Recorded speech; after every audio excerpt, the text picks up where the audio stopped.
आज हम बात करेंगे इंटेंसिटी की। ठीक है।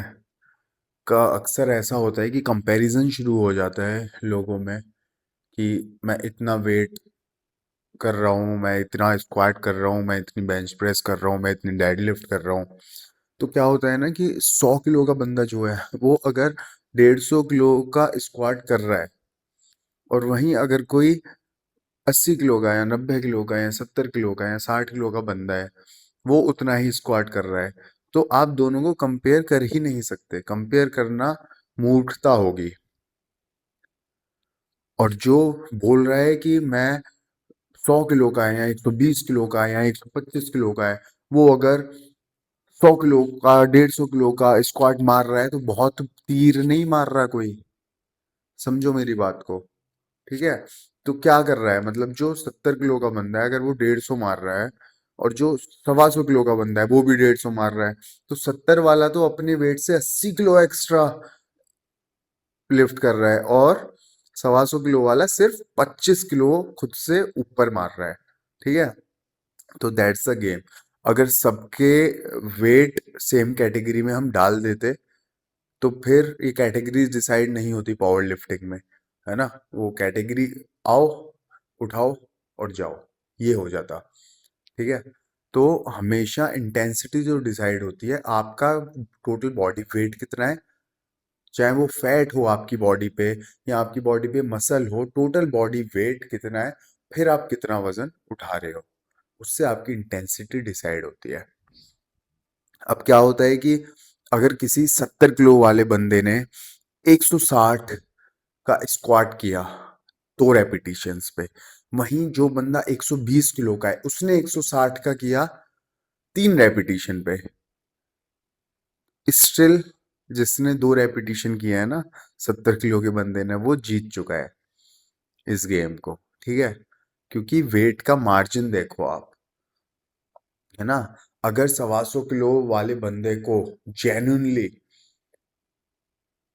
ये दिखाना है कि वो कितना स्ट्रांग है, तो उसको 200-250 किलो का स्क्वाट लगाना होगा, तब वो आएगा कि हाँ अभी कुछ बात है। तो जो लोगों के साथ मिसकंसेप्शन है कि ये भी उतना मार रहा है मैं भी उतना मार रहा हूँ, तो सबसे पहले आप टोटल बॉडी वेट एनालाइज कर लो, उसके बाद ही इसमें आओ। क्योंकि क्या होता है ना कि कोई इंसान मोटा है, ठीक है, फैट है बहुत सारा, तो वो फैट यूज हो रहा है उस वेट को उठाने के लिए, लेकिन जो इंसान एक तरफ रिब्ड है वो उससे ज्यादा वेट उठा रहा है, तो डेफिनेटली आप कहीं कंपैरिजन नहीं कर सकते दूर दूर तक। रिप्ड होने के साथ साथ अगर आप हैवी लिफ्ट कर रहे हो तो आप टॉप 1% में आते हो इस पूरी दुनिया की पॉपुलेशन के। Understand that. ठीक है। इट्स लाइक कि मेरा जो वेट है वो 78 kg है, 78 to 79 राइट नाउ, और मेरा जो स्क्वाट है वो 160 का है, तो डबल है। ठीक है। तो ये कैटेगरीज होती हैं जो आपको इंटेंसिटी दिखाती हैं कि कितनी इंटेंसिटी है। ठीक है। अब 100 किलो का कोई बंदा आ जाए और वो 160 का स्क्वाट मारने लगे या 150 का मार दिया उसने, ठीक है, तो कंपैरिजन नहीं हो सकता ना यार, 22 किलो वेट मेरा कम है, तो है ही नहीं कंपैरिजन। ठीक है। तो ये मिसकंसेप्शन है बहुत ज्यादा, जिन लोगों को ज्ञान नहीं है वो बचपने में मूर्खता में ऐसे कंपैरिजंस कर देते हैं, बट कंपैरिजन बनता नहीं है। राइट। हमेशा अपने, और उसको उसमें भी ग्रोथ डालनी होती है आपको, कि अभी आज आपने अगर आप, it's like you are 80 kg body weight, you are with 80 kg body weight and you are doing, your PR is 120 kg on squat, तो अगर 2 हफ्ते बाद वो 122 kg भी है तो वो ग्रोथ है। ठीक है। तो ऐसे ग्रोथ भी आपको ट्रैक करना है साथ साथ। ठीक है।